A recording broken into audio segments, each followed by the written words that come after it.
And now, the Hall of Fantasy.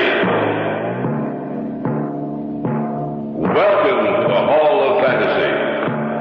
Welcome to the series of radio dramas dedicated to the supernatural, the unusual, and the unknown. Come with me, my friends. We shall descend to the world of the unknown and forbidden. Down to the depths where the veil of time is lifted, and the supernatural reigns as king. Come with me and listen to the tale of the Hangman's Rope.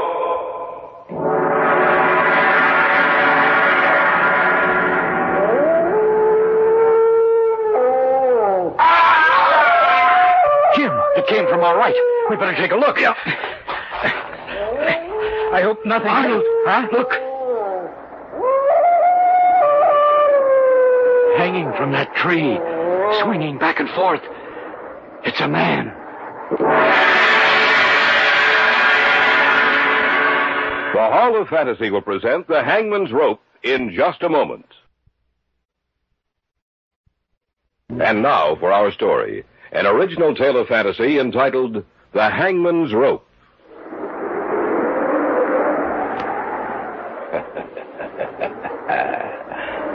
There is a legend, you know, a tale about the hangman. For 23 years, the executioner for the crown. Jack Ketch was his name, Governor. Jack Ketch.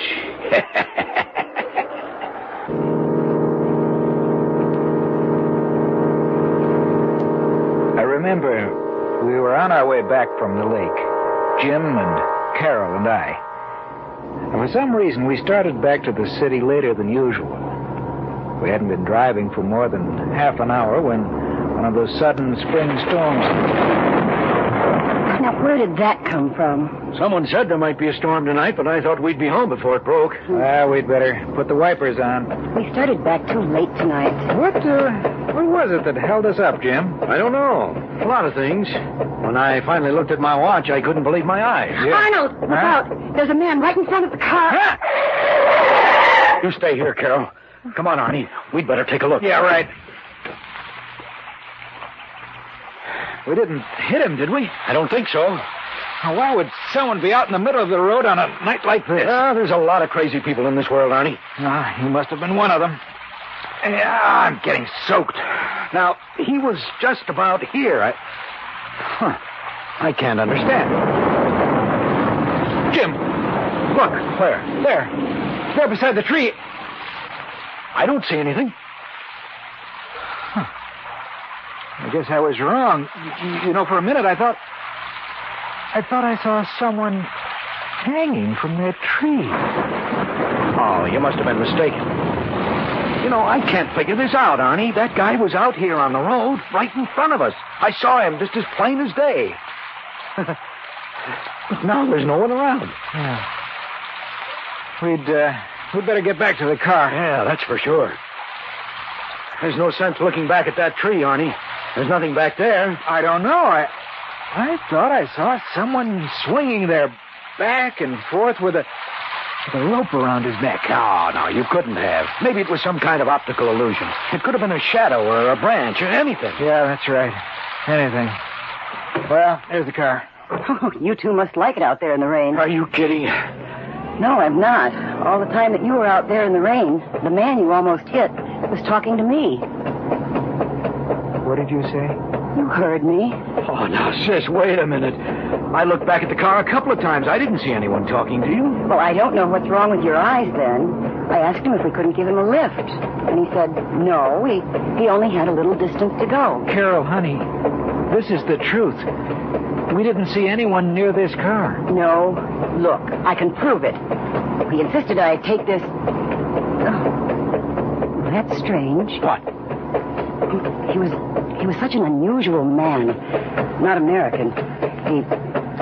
He insisted that I accept a ring from him. Practically forced it on me. I put it in my pocket, and now it's gone. And in its place, there's a funny little piece of rope, shaped like a hangman's noose.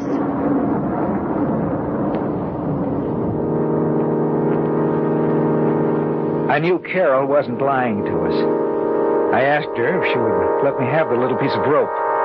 After I dropped them off at their place, I went home, took it out, and set it on the table. I can't explain it, but there was something about that rope which seemed old. It was made of hemp, the kind of rope you would imagine Jack Ketch might have used 250 years ago when he was the hangman. That night, as I slept, my sleep was troubled. In my dreams, there was a huge black gallows. I saw a man climbing the stairs to his death.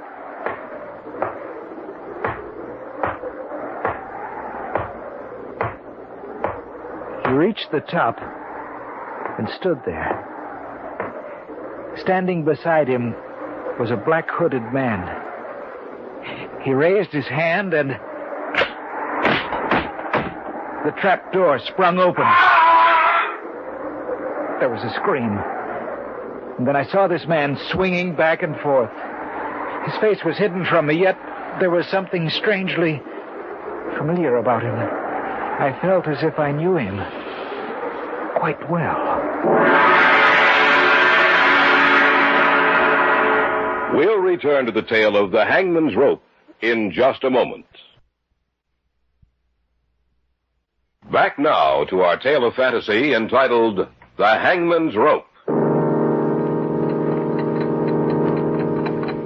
When I awoke from my dream, I couldn't get back to sleep. For in the black blankness of sleep, I had come into contact with death. As the morning approached, I fell into a nervous sleep. I was awakened.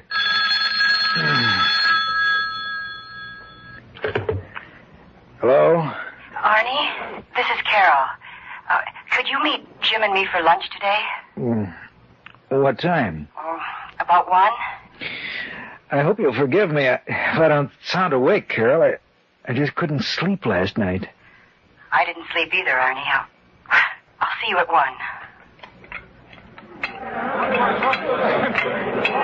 Then I guess I wasn't the only one who missed out on sleep last night, huh? That's right. I don't know what it was, but I had the craziest dream. When I woke up, I couldn't get back to sleep. But that's what happened to me, too. What kind of dream was it, Carol? Well, everything was dark and gloomy. I seemed to be watching an execution, an old-time execution, maybe 200 or 300 years old. A man walked up the steps of the gallows. Another man was there with a black hood over his head. He raised his arm. The trapdoor opened, And the man swung back and forth, and there was something familiar about him. Isn't that right? Yes, but how did you know? Because my dream was the same as yours, sis. Exactly the same.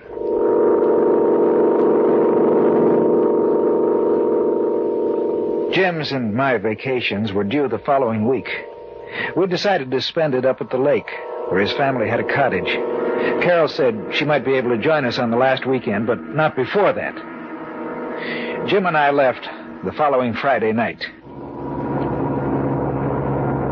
Well, I can certainly use this vacation. And maybe we can catch a few northerns this time, huh? Maybe. Is your family going to come up here while we're there? No, Carol will be up the last weekend, that's all. Well, then I guess we'll have the place to ourselves, huh? Yeah, I guess so. Hey, why are you stopping here?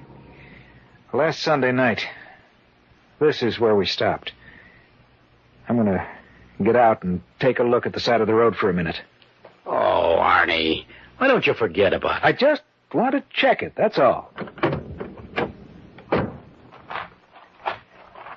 That's the tree, isn't it? I think so. On that limb. That's where I saw him hanging. Oh, just thinking about it makes me nervous. Come on, let's go back to the car. All right. Carol said that while we were out of the car, she was talking to the fellow we saw. If that's the case, I can't understand why we didn't see him, too. You know, Jim, there just wasn't enough time for him to get away from the car without our seeing him. Unless... Unless what? Unless he was never there. Oh, but that could... Arnie! Look! On the car seat, another little piece of rope.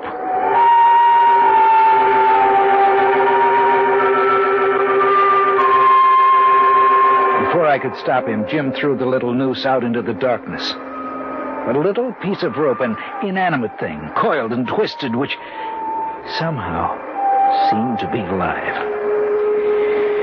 We reached the cottage perhaps half an hour later, and though we were both disturbed by what had happened, still it didn't interfere with our sleep. The next day, we went out fishing early, had little luck, and were on our way back to the cottage when the woman who owned the property next door stopped us. Good morning, Mr. Stanley. Oh, good morning, Mrs. Bennett. Out for the weekend? Well, for the next 2 weeks. Oh, excuse me, Mrs. Bennett, this is Arnold Slade. Pleased to meet you, Mr. Slade. Well, thank you. Same here. You must be that young man that Carol's going to marry. Yes, that's right. She'll make you a fine wife, Mr. Slade. Yes. The reason I stopped you, Mr. Stanley, is this. Mm-hmm. There's something strange going on out here. Oh, what do you mean? Well, the constable came by the other day and asked me if I'd seen any strangers here. A couple of people have died over on the other side of the lake. And the constable ain't been able to find out what happened. How did these people die? Well, that's what's so strange about it. Both of them were killed by hanging. Hanging? That's right. Old Mr. Taylor, who lived about a mile down by the shore, he was one of them, and he couldn't hardly walk. They found him swinging from a tree, but he was several feet off the ground, and nobody can figure out how he got up there. What the woman had said frightened me. It seemed as if we were getting deeper and ever more deeply into something from which we would never be able to get away. That night, it was Saturday, Jim and I went out for a walk. It was a particularly dark night. The moon was obscured by clouds, and as we walked along, I could hear the chirping of many crickets, and occasionally a bullfrog's hoarse voice raised in protest. Arnold, this thing has me worried. In what way, Jim? This whole thing. Last Sunday night and today when we stopped by the tree. And then what Mrs. Bennett told us. I've been thinking about it, too. Well, that's strange. What? The crickets have suddenly stopped. It's too quiet. Jim, it came from over there. We better take a look. Yeah. It's too quiet, just as you said. There must be something terribly wrong up here. I hope nothing... Arnold, Huh? Look. Hanging from that tree, swinging back and forth. It's a man. What are we going to do? We better cut him down. No. We better call the authorities first. I guess you're right. Come on, Mrs. Bennett's got a phone. If we hurry, we may be able to get out a great deal of help to the authorities. Jim, did you notice how high that branch was? I saw it. Yes? Why, Mr. Stanley, it's you. Mrs. Bennett, may we use your phone? Well, I suppose so. Come in. Thanks. Thank you. But it's in the other room. Thanks. What's the matter, Mr. Slade? It looks like something's happened to upset you two. Well, it has. It certainly has. Constable? Why, what's happened? We were out for a walk. Yes? We heard a scream. I think you'd better We get out ran here to where right away. the scream had We come found a from, dead and man hanging from a we tree. found a man hanging from a tree. That's right, hanging. Yes, we'll stay here at Mrs. Bennett's. Yeah, thanks. Oh, what you're telling me the truth, young man? That's the truth, ma'am. Mr. Stanley, is what Mr. Slade told me the truth? I'm afraid it is. Oh, then no one is safe around here. I wonder who it was. What difference does that make, Mrs. Bennett? A man's been murdered. It makes a lot of difference, Mr. Slade. If it was Bill Roberts, then it was just like the other two. I saw him just the other day, and he said someone was playing a joke on him, that he'd been sent a little piece of rope, shaped in the form of a noose. You are listening to the tale of The Hangman's Rope on this week's journey down the corridors of the Hall of Fantasy. We'll return to our story in just a moment. And now, back to our story, entitled The Hangman's Rope.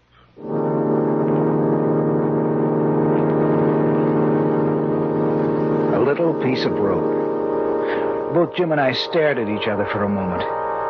It might be coincidence. We knew that, but it was difficult trying to make ourselves believe that. About half an hour later, the constable arrived. You two found him, is that right, Mr. Stanley? That's right. We were out taking a walk. We heard a scream, and then we found him. Can't make heads nor tails out of this. 3 of them. 3 deaths in 2 weeks, all the same way. They all received a little piece of rope just before they died. A little piece of rope. Yeah, that's right. I say all 3. I ain't seen the body yet, but I have a pretty good idea who it is. Bill Roberts. It's enough to make a person afraid of the dark, Constable. Yeah, ain't it? Well, I want you two to take me to him. I'll go, too. No, you stay here. You stay off the phone. Oh. I don't want the rest of the people to hear anything about this, at least for the time being. Things are bad enough as it is. All right, come on, let's go. Now, remember what I said, Mrs. Bennett. Don't you worry none, Constable. I hope that woman stays off the phone. The whole county will be in an uproar if she doesn't. Do you, have any idea who's behind these deaths? No, I haven't. Funny thing, he was up so high. I don't see how he could have gotten up there by himself. I only wish I had something to work on. Well, we'll see if he's just like the others in a little while. How far away was he? There he is, Constable. I want to get a look at his face. Yeah. I was afraid of that. Who is it? Bill Roberts. But how did he get up there? The branch is 20 feet off the ground. It'd take an acrobat to climb that tree. Bill wasn't any acrobat. Well, how did he get up there? I don't know. 3 people received pieces of rope, and then a couple of weeks later, we find him hanging from a tree. You tell me the answer.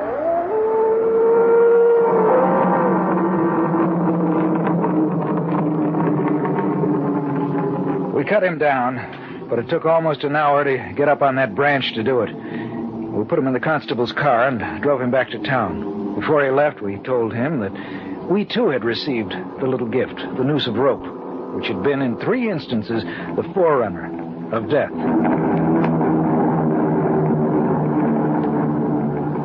When we got back to the cottage, we had a bite to eat, and seeing as we weren't in the mood to sleep, we sat down to read. I picked up a little book I hadn't seen before and read it from cover to cover. It held an eerie fascination, and I wasn't able to put it down till the last page had been turned, the last word read. Jim? Where did you get this book? I don't know. I don't think I've ever seen it before. Why? It looks like a first edition of 200 years ago. Well, let me see it. Here. A short history concerning the mysterious reappearance of Jack Ketch, a hangman who served as executioner for 23 years. I've never seen this book before. Well, then how did it get here? I don't know. Jack Ketch. Say, he was the hangman in England who took too much pleasure in his work, isn't that right? I think so. How much of this did you read? All of it. It's not very long. And this is what I got out of it. Before he died, the book says he had made some kind of a pact with an evil power. It seems they actually do have a written copy of that agreement somewhere in England. And there's his signature, and an illegible scrawl that no one has ever been able to decipher. The pact promises life after death for him in exchange for certain services. Then the book says that year after year some rather mysterious deaths have occurred. They find the victims hanging from the branch of a tree almost impossible to climb. And the book also says that each of the murdered people received a little piece of rope before their deaths, identical to the ones Jack Ketch used as executioner. That is the warning of death to follow. But that's impossible. The man's been dead for over 250 years. That's right, he's dead. But the rest of the story, it's exactly the same thing that's happening to us. 2 days later, in late evening, the rest of the story unfolded. Jim had gone down to the store to pick up some cigarettes. I'd been down to the shore doing a little fly casting and had started back up to the cottage. I was surprised at how quickly night had fallen. I wished that I'd brought along a flashlight. From somewhere across the lake, I heard the cry of a dog, and the sound of it filtered through and was carried along by the night air. For some reason, I became unaccountably nervous. I stopped walking. I felt someone was watching me. Then from the darkness of the trees, a man emerged. Here now. Where be you going? Well, back up to my cottage. I was doing some fly casting till night came. Any luck? No. I'd better be going. No need to hurry. Why? Nice out here, ain't it? I suppose so. Strange thing, you know. The little creatures, they stopped. Little creatures? That's right, Governor. Crickets and the frogs. They stopped talking. Yes, they have. You frightened me, Governor? Of course not. What are you laughing at? You wouldn't understand it, Governor. Is that you down there, Mr. Slade? Oh, yes, Mrs. Bennett. Do you mind if I join you? No, of course not. Ah, good. I'd better be going, eh, Governor? I'll see you another time. Who are you talking to? I don't know. He just stepped out of the darkness, and there he was. Well, I guess he's gone now. Yes, I guess he is. Where's Mr. Stanley? He went down to pick up some cigarettes. He should be back soon. Well, the constable told me to tell you that he'd be out tonight. Oh, thank you. Would you mind walking me back to my place, Mr. Slade? It's rather frightening out here when it's this dark. I'll be glad to. That man you were talking to, what did he look like? Well, I don't know. I couldn't see his face. He had an accent. It sounded like he might have come from London. Wait a minute. Huh? I can't understand it. The crickets and frogs, they've been starting and stopping all night. They must be afraid of something. Every time they stop... What'd you say? Every time they stop, something happens. Arnold, where are you? I'm walking Mrs. Bennett back to her cottage. Anything wrong? No. I got back from the store and I was wondering where you were. It's just that I have a strange feeling that something is going to happen. Let's go up to our place, Mrs. Bennett. Maybe the constable will want to see you, too. That's a good idea. Land's sakes, Mr. Slade. The strangest things have been happening out here lately. Arnold! We'll be right there, Jim. Well, there's someone up here now. I thought I went... Jim! Something's wrong, Mr. Slade. I don't know. Jim! What's the matter? Answer me!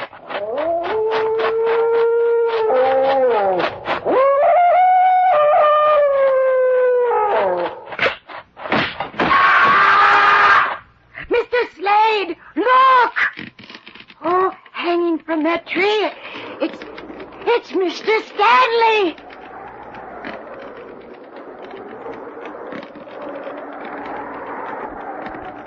There is a legend, you know. A tale about the hangman. For 23 years, the executioner for the crown. Jack Ketch was his name, Governor. Jack Ketch.